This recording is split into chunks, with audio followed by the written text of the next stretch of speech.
Isang mapagpalang araw sa ating lahat, mga kapatid. Ako muli si Adrian Bernanos ng Batch 3 at ito ang aking daily devotion. At ngayong araw ay pag-uusapan natin ay kung totoo ba o God glorifies the believers. At ang Bible verse natin ngayong araw ay Philippians chapter 3 verse 20 to 21.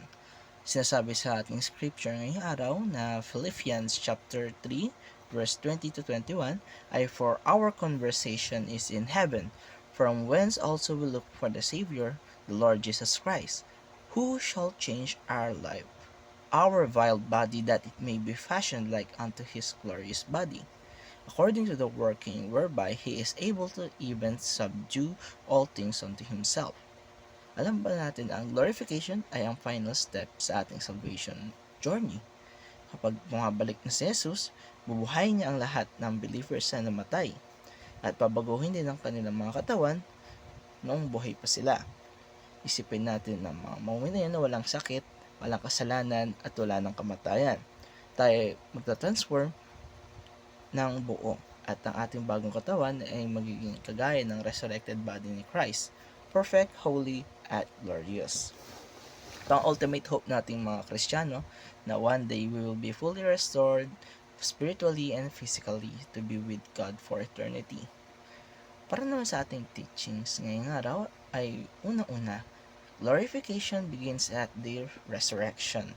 Dito natin makikita kung gaano ka-powerful ang promise ni Jesus. Hindi natatapos ang kwento natin sa kamatayan lamang. May mga pagsubok tayo ngayon, may mga kasalanan pa rin tayo sa mundo, pero tayo ay may assurance na in the end, God will raise us up at hindi lang basta buhay ulit, ito ay panibagong buhay na kasama si Kristo. Bagong katawan, walang limitasyon at walang kahinaan. Dalawa, glorification is the climax of salvation. Ito na pinakatok-tok ng journey natin bilang believers. Mula sa justification, sanctification, at ngayon naman ay glorification. Dito makita na si Lord ay sinimulan niya ang mabuting gawa sa atin at tatapusin niya ito. Hindi lang tayo iniligtas sa kasalanan, kundi dinala pa tayo sa punto ng pagiging tulad ni Kristo. Katatlo ay glorification is being like Christ in glory. Hindi lang ito simpleng reward. Glorification means we will reflect the glory of Christ. Wala nang kasalanan na makahiwalay pa sa atin sa Kanya. Tayo ay fully united, fully transformed, at itong mga kapatid ay hindi dahil sa di dahil sa ating sariling gawa, kundi dahil sa biyaya ng ating Panginoon. Para naman sa ating application ngayong araw ay unang-una, aim to be Christ-like in speech, action, and love.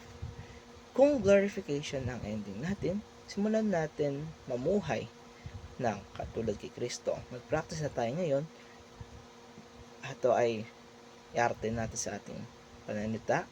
Tayo mamuhay ng may mabuting gawain at magmahal katulad ni Jesus. Hindi man ito madali, pero ito ay makakatulong para sa Holy Spirit. At ito ay kung posible natin magawa araw-araw. Dalawa, I believe that sanctification is destined for glory. Hindi sayang ang proseso ng pagbabago na pinagdadaanan natin. Every struggle to obey God, every choice to turn from sin, it all leads to something greater. Keep going kasi lahat ng ginagawa natin ngayon ay may eternal value. Panghuli ay commit to spend quality time with God daily. Kung gusto natin makilala si Jesus ng mas malalim, kailangan natin ng maglaan ng oras para sa Kanya, sa Kanyang mga salita at panalangin.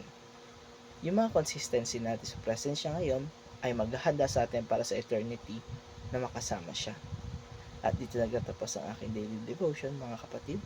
Maraming salamat sa panonood.